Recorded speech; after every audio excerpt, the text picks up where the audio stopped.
amis, bon, on se retrouve pour une vidéo un peu rapide cette fois. Voilà, un complément d'un peu tout ce que j'ai fait jusqu'à maintenant. J'ai pensé qu'il serait bon de faire un petit tableau récapitulatif sur les tailles des poissons. C'est les tailles, la maille légale de capture pour tous les poissons, les espèces les plus répandues. Alors j'ai fait un tableau pour ce qu'on trouve le plus couramment sur nos côtes.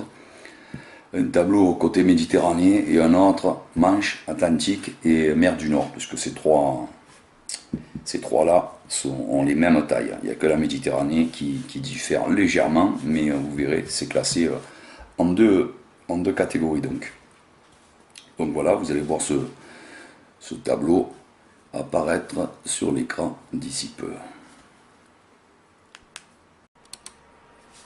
Alors voilà ce fameux tableau avec, il n'y a que les poissons les plus couramment rencontrés. Hein, voilà. Voilà, quand vous avez besoin d'infos, vous pouvez revenir sur la vidéo, au moins la mettre sur pause et consulter la taille du poisson que vous voulez ou les poissons. Voilà, quoi d'autre sur ce tableau, bon, il n'y a que les poissons les plus répandus. Donc pour les poissons un peu moins rencontrés, vous allez vous cliquez, vous faites apparaître en passant la flèche de la souris sur la vidéo, le i en haut à droite de la vidéo, et vous avez le lien avec la capture qui va vers le site .gouv, qui vous donne toutes les infos, y compris les tailles ou poids des mollusques et des crustacés. Voilà, alors il faut savoir que la taille du poisson, la taille légale se prend du museau au bout de la queue. Donc c'est la taille la plus avantageuse, bien sûr. Quoi d'autre, l'orphie, j'ai oublié, en Méditerranée, c'est 30 cm aussi. Voilà, je vous ai tout dit. Voilà, on voit qu'il y a la sole. Il y a le marbré en Méditerranée, bien sûr, qu'on ne retrouvera pas en mer du Nord, Manche et Atlantique. Et voilà, cette petite capture. Voilà, on a vu un peu tout ça. Donc pour mémoire, la taille du poisson, elle se mesure du bout du museau jusqu'au bout de la queue. Hein. C'est la plus longue extrémité que vous pouvez prendre. Voilà. Donc il n'y a pas lieu de se tromper. Hein. Voilà. C'est pareil qu'en eau douce, c'est la même façon de prendre la taille du poisson. En dessous de ces tailles, bien entendu, la législation oblige de relâcher le poisson. Donc ça veut dire que si vous êtes contrôlé, vous pouvez être verbalisé financièrement si vous avez un poisson qui ne fait pas cette taille, qui ne rentre pas dans ces tailles-là. Personnellement, j'ai jamais été contrôlé. En rivière, oui, mais en mer, ça m'est jamais arrivé. En bateau non plus, je suis rarement sorti, ça fait des années. Là que je suis sorti, ça m'est jamais arrivé. Puis le peu que j'ai entendu, c'est surtout les contrôles sur le matériel de sécurité, tout ça. C'est pas encore bien en place, mais il vaut mieux se méfier. Donc c'est vrai après qu'un poisson qui fait pas la maille et qui a engamé profondément, on va le tuer 9 fois sur 10. Donc il se pose la question, est-ce qu'on le garde ou est-ce qu'on doit le jeter à l'eau? Bon, personnellement, je ne mets pas un poisson mort à l'eau, c'est bête. Mais pour la loi, à mon avis, il n'y a pas photo, il ne faut pas le garder. Hein. Donc voilà, ces petits trucs-là.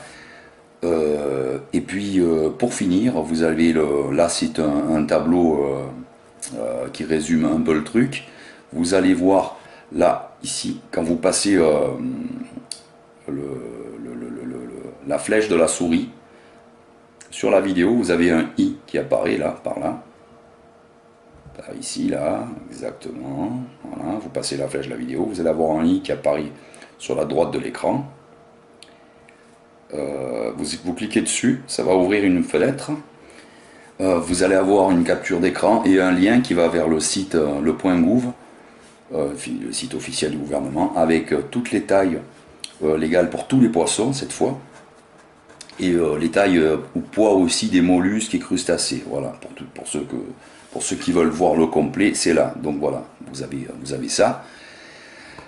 Ensuite, il y a aussi contre la vente sauvage, c'est-à-dire que certains pêcheurs vont faire du poisson du bord comme ça en n'étant pas professionnels et ils vont vendre le poisson aux restaurateurs ou des fois à des pêcheurs artisanaux.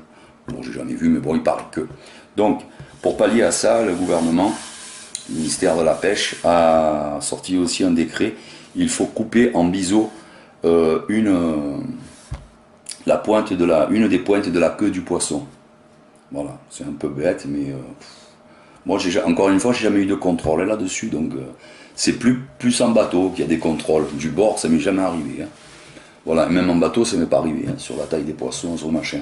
Mais la taille des poissons, il faut le respecter, c'est pour les générations futures très important. Hein. Voilà, donc là, vous avez tout. Et puis, garder un petit poisson, c'est pas intéressant, franchement. Donc, dès qu'il est pris au bord, des lèvres ou quoi, hein, il faut le lever délicatement. Je ferai une vidéo sur le dégorgeoir et le remettre à l'eau le plus rapidement possible, sans trop le toucher. Ne pas le prendre avec un chiffon, le poisson, parce que le mucus qu'il y a autour du poisson, c'est sa protection en lui. C'est sa seconde peau, c'est ce qui le protège des maladies et de tout un tas de parasites. Donc, on ne prend pas de chiffon pour le dégorger quand on veut le remettre à l'eau. On le prend à la main et délicatement, sans enlever le mucus. Si on doit le poser à terre, on le fait on peut prendre un tapis de réception, c'est pour la rivière, puis c'est très gros. On peut prendre un morceau style un tissu plastifié sur lequel le poisson ne va pas adhérer. Son mucus ne restera pas collé. On pourra le poser là-dessus délicatement pour le dégorger. Voilà. Et le mucus restera sur le poisson. Voilà les amis. Eh bien écoutez, je fais la prochaine vidéo sur le dégorgeoir, voir comment dégorger un poisson sans l'abîmer.